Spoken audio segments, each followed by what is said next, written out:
I got home late, expecting the usual cold silence from my wife's best friend, who'd always looked at me like I was something she scraped off her shoe. But as soon as I unlocked the door, I heard laughter, hers, floating down the hallway.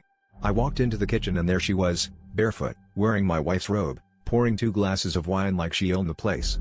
She smiled at me, slow and sly, and I couldn't move. My wife was out of town, and it felt like I'd stepped into someone else's life. She handed me a glass, and I took it because I had no idea what else to do. She leaned against the counter, close enough for me to smell my wife's perfume on her skin, and asked if I'd ever wondered why she was always around. I stammered something about her being my wife's best friend, but she cut me off, eyes locked on mine, and said, "You really don't get it, do you?" My heart hammered in my chest because suddenly everything made sense, the glares, the little digs at dinner, the way she always showed up when we fought. She told me that she'd been in love with my wife for years, that she'd only pretended to hate me because she couldn't stand seeing us together. But now, with my wife gone for the weekend, she wanted to even the score. She stepped closer, and for a second, I didn't know if I wanted to push her away or close the gap.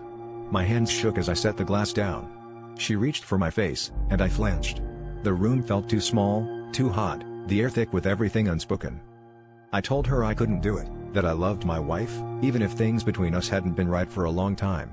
She laughed, bitter, and said my wife was already cheating, with someone else, someone she worked with. My knees almost gave out.